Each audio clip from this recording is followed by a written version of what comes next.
Previously on Hollywood Night Heat. So listen, what I want to talk about is Marvel Comics. This is pretty interesting news if you like the X-Men and you know who John Byrne is. John Byrne, he did a real famous run of the X-Men, the Days of Future Past, and he started the whole mutant saga. Him and Chris Claremont. Chris Claremont was a writer and John Byrne was the artist. I don't know if he's semi-retired. I don't know anything about it. But he, early days, like when he got a website, he started drawing X-Men pages. Continuing. Like if his run hadn't stopped and kept going. Yeah. So he ignored all the continuity that came after. Yeah. And he just did his John Byrne X-Men. I don't know how, he did like 30 issues. Or some insane amount that he was just doing. He's not getting paid by Marvel. Yeah. This is just him. It's coming out now. It's coming out in several volumes, and it's not being published by Marvel. It's being published by some other. I don't know how he got around it. And, but yeah, it's called Xmen, Xmen. Wow. Sounded interesting. I mean, I mean, that's an artist who kind of lost his mojo a little bit. Yeah, he did. But back in the day, man, I wanted to draw like John Byrne. I would have given my left.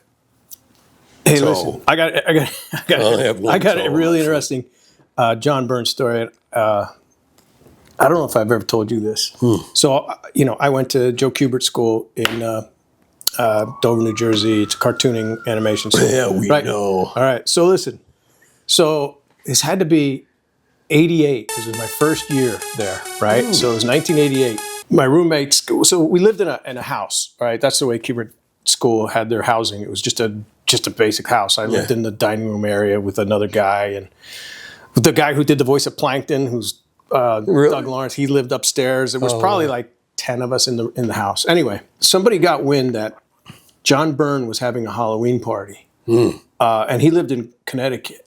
So Connecticut, if you know geography, it's not close. It's not close to Jersey. You got my buddies. They got his address, and they're like, come on, we're going to go to John Byrne's house for this party. We're going to dress up and go to John Byrne's. I'm like, you're going to drive all the way to Connecticut, and then he could say, get the fuck out of here. Like, who are you guys, right? Yeah.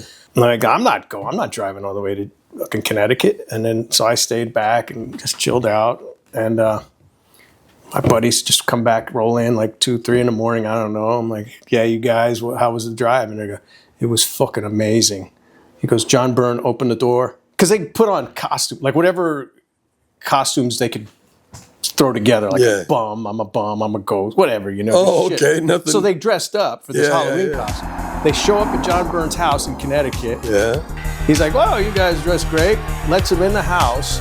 And they're like, yeah, we're Kubert School students. He's, oh, really? You want to see my studio? Shows them the studio. They're telling me about this whole perspective T-square thing he uses for his backgrounds and shit. Yeah. And I'm like, get the fuck out of here. That's crazy. And he said, yeah, no, he was the coolest guy. I'm like, I didn't go.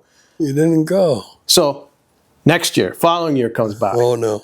My buddies, I said, you're going to go to John Byrne's this year? Yeah, we're planning on it. I go, that's crazy. Because this is pre-internet. You don't know if he even lives there anymore. They drove up again. Went to his house thinking he's going to have another Halloween party. Oh, no. He was just not having it. He's like, no. Who are you guys? Like, shit. You were here last year? Yeah, no. I'm not having a party. Oh. Anyway, that's my little... and so you didn't go the second time? I didn't go either time, no. I wasn't going to drive over to Connecticut. Well, yeah. But anyway, that's my little...